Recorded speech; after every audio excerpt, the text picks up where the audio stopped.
Siyata Deshmaya, we're going to learn Shabbos Daf Kuf Nun. We're going to start the Mishnah 6 lines from the top of the Omid. Lo Yisker Odom Poyalim B'Shabbos. One is not allowed to hire workers on Shabbos. And Rashi says the source of that is Mimtzei Cheftzecha, that one's not allowed to go around doing one's own business, and one's not allowed to hire a worker on Shabbos. You're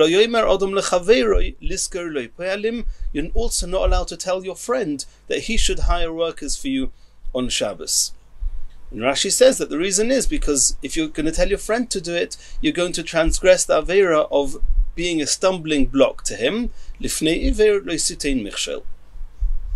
And this is not necessarily that the hiring itself is going to take place on Shabbos, but arranging the hiring, doing and getting the workers and setting the deal, that is also on Shabbos. Ein machshichin ala tchum lisker lo pe'alim ulehovi peiris. This is a second halacha in the Mishnah, that we know that every person is allowed to, on Shabbos, he's allowed to be in his home, he's allowed to go around in the city and the town as much as he wants. We're not talking here about carrying, we're talking about just going. If you're not carrying anything, you can go to Rosh Hashanah, Rosh Hashanah, you can go anywhere you want until the Tchum. We'll learn more about Tchumim in Masechas Eruvin. Beyond the Tchum, you're not allowed to go on Shabbos, irrespective of whether you're carrying or not. If a person wants to do something outside the Tchum, then is he allowed to walk on Shabbos until the edge of the Tchum, within the Tchum, wait till the end of Shabbos, and then he'll be just at the border, he'll be able to cross over outside the Tchum and do what he wants to do. Are you allowed to do that or not? So the Mishnah says, anything that you're not allowed to do on Shabbos, you're also not allowed to go to the edge of the Tchum on Shabbos to wait to the end of Shabbos to be able to do it. Ein machshichin, you're not allowed to wait for nightfall at the edge of the Tchum ala Tchum, lisko lepealim, in order to hire workers. If you've got access to workers beyond the Tchum, you're not allowed to walk to the end of the Tchum in order to be able to hire workers, ulahavi peiris, or to bring fruits from outside the Tchum into the Tchum. You're not allowed to do that either, because since bringing the fruits you cannot do on Shabbos, you're not allowed to go to the end of the Tchum on Shabbos. Aval, says the Mishnah, machshechu lishmoir umevi peiris biyodei.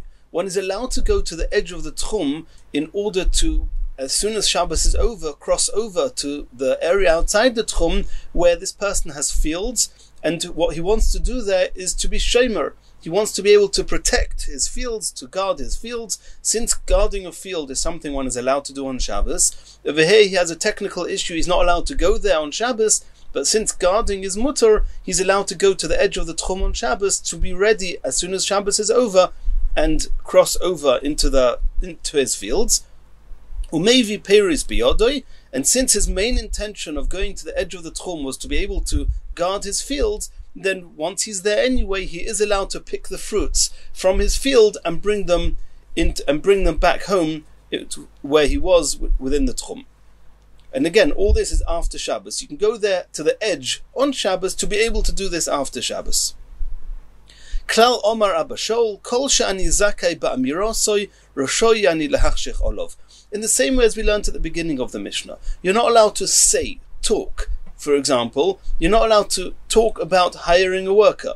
You haven't actually hired the worker, but you're not even allowed to talk or tell your friend to hire a worker on Shabbos, because hiring a worker is also on Shabbos. So you're not even allowed to talk about it. Anything which is mutter to talk about, which means it's a type of business that you're allowed to do on Shabbos, then you're also allowed to go to the edge of the Tchum in order to be able to do those activities after Shabbos outside the Tchum. But we'll soon see that those activities that you're not allowed to talk about because they're also on Shabbos, so too you're not allowed to go to the edge of the Tchum in order to be able to do them outside the Tchum immediately after Shabbos. Says the Gemara, Pshita, Maishnahu u'Maishno Chaveroi. The beginning of the Mishnah said, you're not allowed to hire workers on Shabbos, and you're not allowed to tell your friend to hire workers. Your friend is a Yisrael just like you are. You're not allowed to hire workers. Why should he be allowed to hire workers? Why does the Mishnah have to tell us that? Answers the Gemara Omer of Papa, Chover Nochri. It's talking about if his friend is a goy. Not only are you not allowed to hire workers, you're not allowed to tell a goy to hire workers for you. Asks the Gemara, Maskif Lor of Ashi, Amira Lenochri, Shvus, But telling a goy to do something that you're not allowed to do on Shabbos, we've already learned that. We already saw in a Mishnah on Daf Kuf Chaf Aleph Amud Aleph that the Mishnah says that if a goy comes to extinguish a fire for you, you have to stop him. Amira L'Nochri, or we saw in the Mishnah there that to tell a goy, if he comes to do it on his own accord, you don't need to stop him. But if you're not allowed to tell him to do it, because Amira L'Nochri Shvus. So since you're not allowed to tell a goy to do a malacha, as we've already seen in a Mishnah, why do we have to say it again here, that you're not allowed to tell a goy to do something that you're not allowed to do?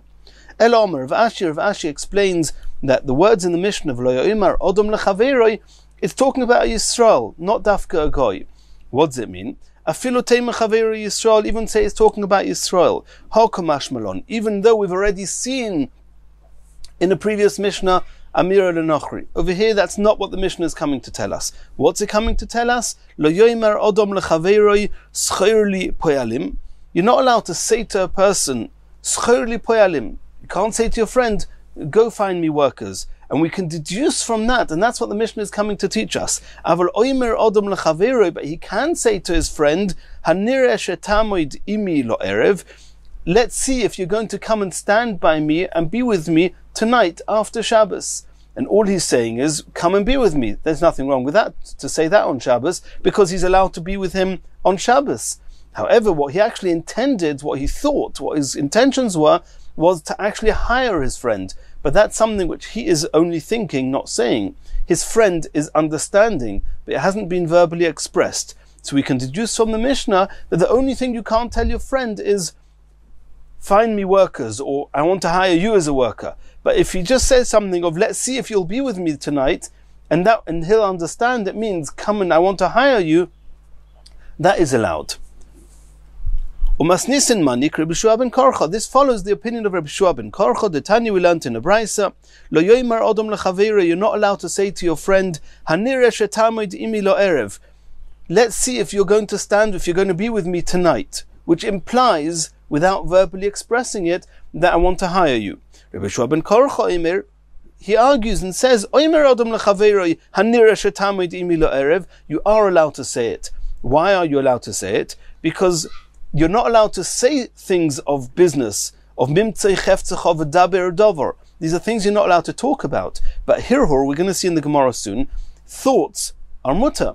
And since the part which is discussing explicitly the hiring is something which is a thought, it's an understanding, it's not something which is verbally expressed, therefore it's mutter.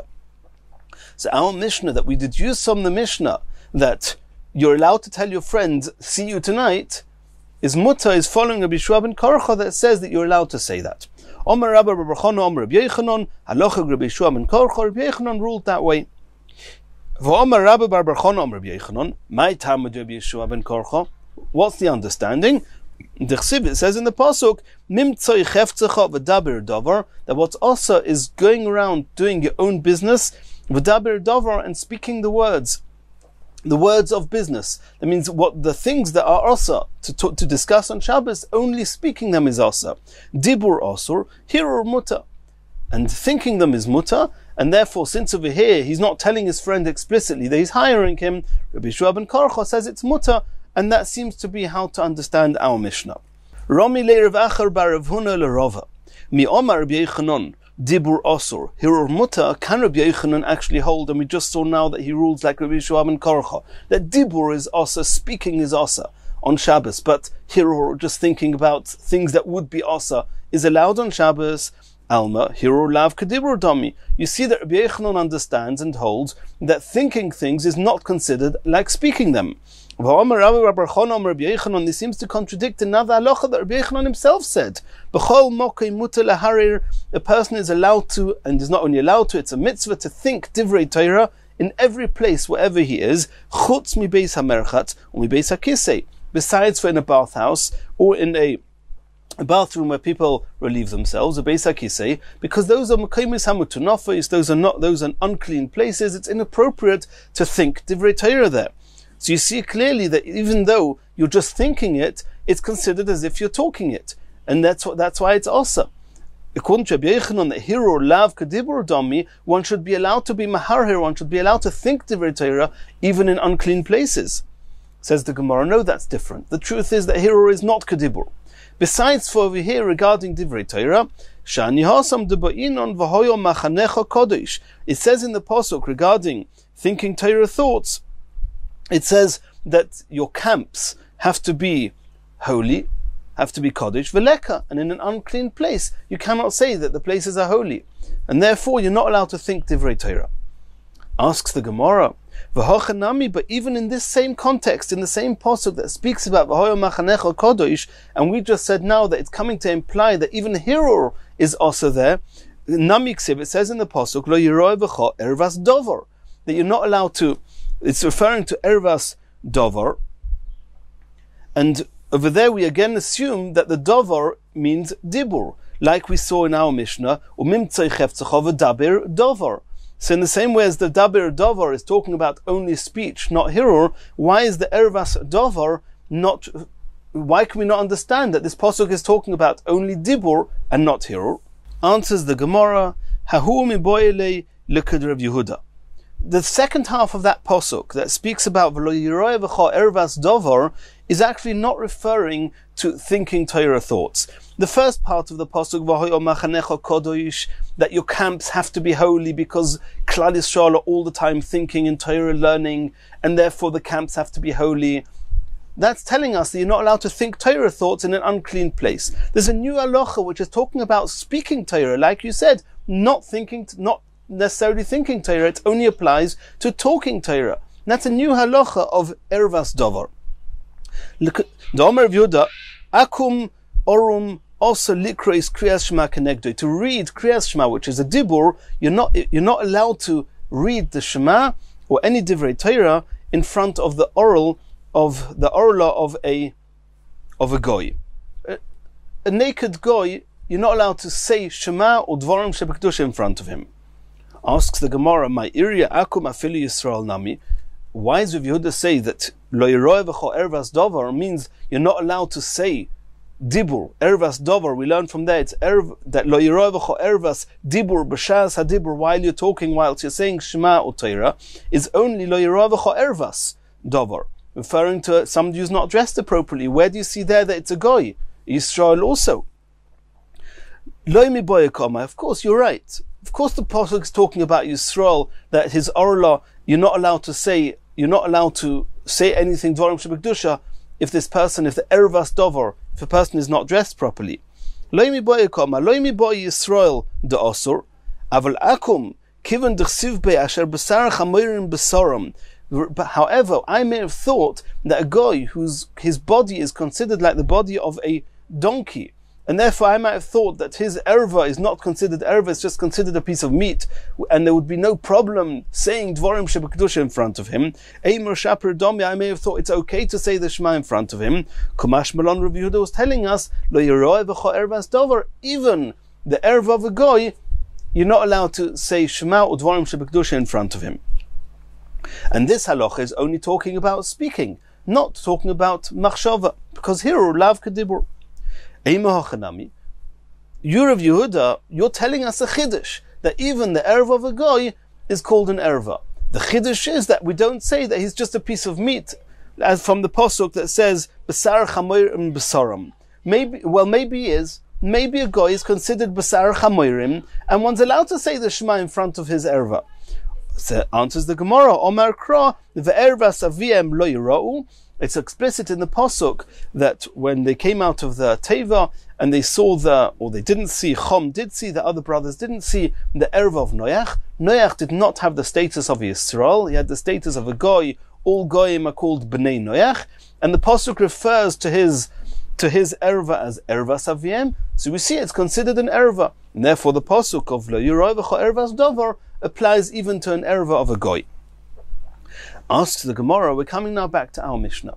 We saw in our Mishnah that Hirur, understanding and thinking about things you're not allowed to do on Shabbos, you're allowed to think on Shabbos. Saying them, you're not allowed to say them. You're not allowed to say to somebody, hire me workers, I want to hire workers, anything in that context. But dibur mi osir, is it also to speak on Shabbos these things to do, things that you're not allowed to do on Shabbos, you're not allowed to speak them. Cheshboinus shall mitzvah, the calculations of a mitzvah. Mutter lechashbein b'Shabbos, you're allowed to calculate them on Shabbos. You're not allowed to do calculations on Shabbos. You're not allowed to do those accounts, but you're allowed to talk about them. You're allowed to calculate them. But the things that you're calculating themselves, you're not allowed to do them on Shabbos. You cannot give money to tzedakah on Shabbos to the poor people, but you're allowed to allocate tzedakah to the poor people on Shabbos, which means you're allowed to talk about it even though you cannot do it. One's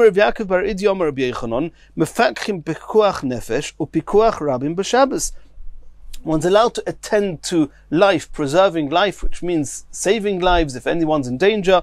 You're allowed to do that on Shabbos. And to attend to the needs of the public, you're allowed to do that on Shabbos. Even though you're not allowed to fix the things that the public needs, that you cannot do. But you're allowed to talk about it on Shabbos. You're allowed to go to the shuls, which is where people used to get together. In order to attend to the affairs of the rabbim. And you're allowed to do this on Shabbos. These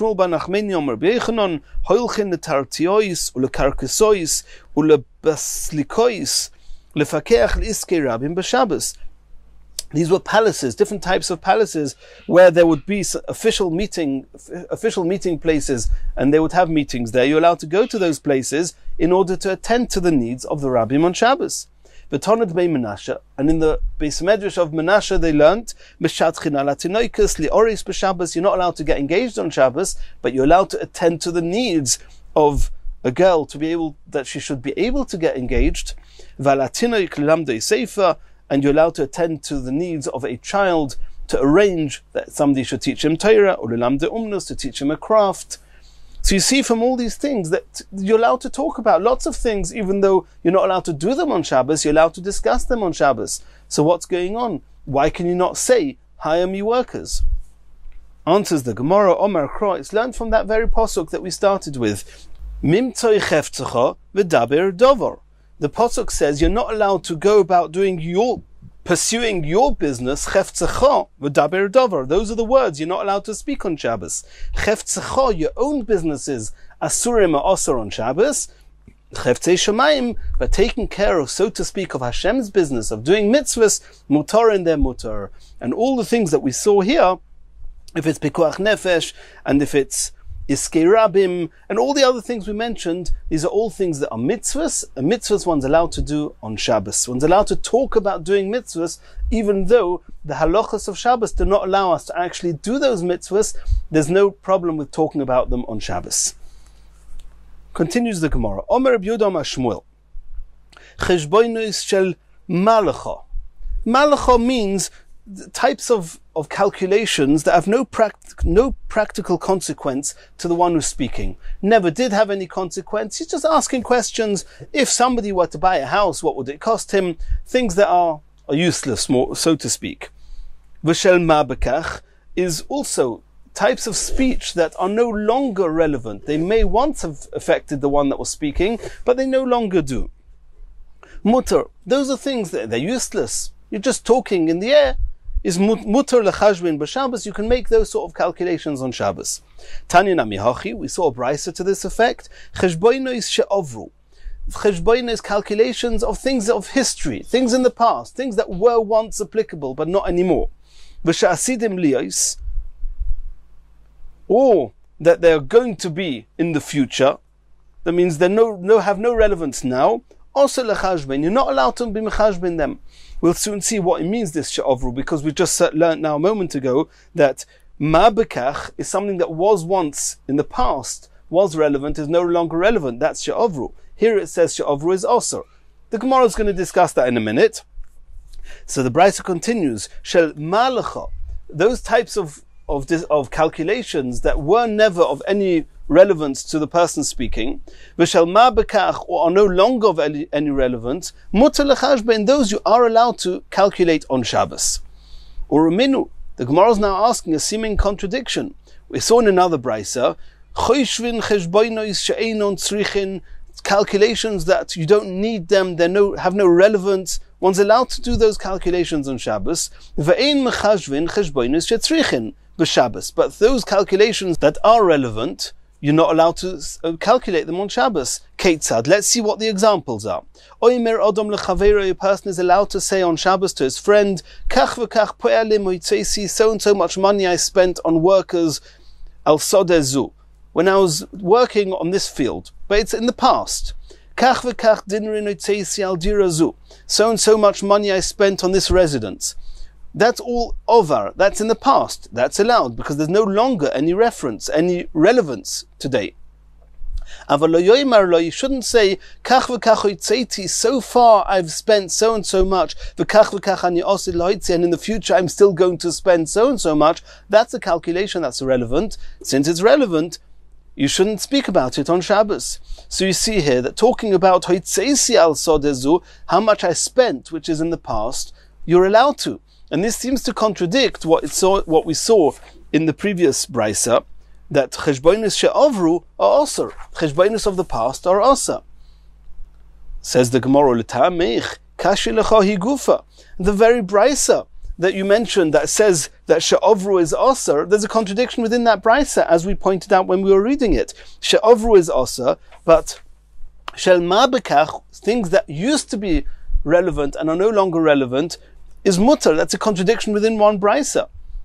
Elo, says the Gemara, ha de ika agra de agira gabe. When it says that over in the past it's osa, it doesn't mean something that's totally history and is finished with and has no relevance anymore. No, it's talking about that the work is finished, but you haven't yet paid all your workers. Agra de agira gabe, some wages of the hired workers that you still owe money to are still holding on to their money. And since that previous job that you're talking about, you're still busy with it, you still haven't finished paying, that's also on Shabbos. Ma bekach means that you're just talking about something that's no longer got any relevance whatsoever, that is mutter. Ha deleka agra de agira gabe, when you're talking about ma bekach, which is in the past, it's talking about when you don't owe anyone any more money for it, and therefore it's mutter to discuss them on Shabbos. Continues the Gemara. Ein machshichin. We saw in the Mishnah that you're not allowed to ein machshichin ala tchum. You're not allowed to go to the edge of the tchum lisko loipealim ulahavi peiros in order to do something immediately after Shabbos outside the tchum, to do those things that were also to do on Shabbos.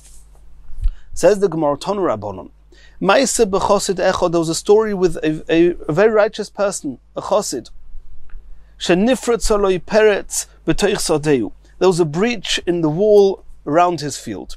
V'nimlach oleo legoydra, and on Shabbos he decided he was going to fix it, and he forgot it was Shabbos. And suddenly, v'nizkar sheShabbosu, he remembered it was Shabbos. You're not allowed to even talk about these things. V'nimna oisei chosid v'lo godra, and that chosid, a very pious person, he decided to, so to speak, punish himself, to fine himself, even though it was a mistake, for having had those intentions on Shabbos, that he committed himself to never fix that breach in his field. A miracle happened to him. Also by tzlaf, a tzlaf tree, which is a very large, wide tree, grew exactly where the breach was. And as a reward for what he did, or for what he was committed not to do, he then had parnosa, sustenance, for himself and his household from this tree. This tree is a very, very wide tree, and there are three different types of edible parts of this tree. There's the fruits, the flowers, and the shoots that come out of it. All three of those are edible. He would be able to sell those parts of this tree, and that was the reward he got. And obviously the breach was repaired by this tree. Continues the Gemara. Omer Rav Yehuda Mashmuel, muter la'odom loymar lachaveiroi. A person is allowed to say to his friend on Shabbos, Likrach ploini an yehoylech lemochor. I'm going to a certain city, such and such a city, tomorrow. Are you allowed to go there now? No, it's outside the tchum. How can you say, why is it mutter to say you're going to go there? You're not allowed to talk about something that you're not allowed to do on Shabbos. Says the Gemara, She'im yesh burganin hoylech. The going from city to city is not an intrinsically osa melacha. It's not a melacha. there's a technical detail, it's outside the tchum. And that detail is one that doesn't have to always be there. For example, if there are huts, burgenin, that every 70 amos, that means there's no gap of 70 amos with no huts in it, going from one city to that next city, you're allowed to go there on Shabbos. It happens to be there's no huts there now, but going from city to city is not something which is also on Shabbos in the event that there were huts there. And therefore you're allowed to talk about it on Shabbos. Tanan, we're now going to discuss proofs for or against this concept. We learned in our Mishnah, Ein machshichin ala tchum lisko irpealim ulahavi peiris. You're not allowed to go to the edge of the tchum in order to hire workers outside the tchum, or to bring peiros from outside the tchum. Why are you not allowed to go to the edge of the tchum? Because these are things you're not allowed to do on Shabbos. You're not allowed to hire workers. You're not allowed to bring fruits from outside the tchum. So the Gemara says, Bishlei milisker pe'alim. I can understand regarding hiring workers. The b'Shabbos le'motzi ogar. You're not allowed to hire workers on Shabbos, so you're not allowed to go to the tchum in order to hire workers immediately after Shabbos. But the concept of bringing fruits, is that something that's intrinsically osa? Why is bringing fruits different than going to another city? Maybe in the event that there were walls, there were partitions from where those fruits are all the way to where you're allowed to carry to, lahavi peiros, to bring peiros, then you would be allowed to do that on Shabbos. So there's nothing wrong with bringing fruits. There's a problem. There's a problem that there's no mechitzes. The problem it's outside the tchum, but these are things which technically could have been taken care of. So why are you not? So you're allowed to say that you're going to do it, and you're allowed to go to the edge of the tchum in order to prepare for that. Why are you not allowed to go to be there in order to bring the fruits? Answers the Gemara, Mishkachas lo b'peiros hamechuborim. We're talking about bringing fruits that are still attached to the ground. Fruits that are attached to the ground, there's no way in the world that you can bring those on Shabbos, because you're not allowed to detach them. You're not allowed to pluck them on Shabbos.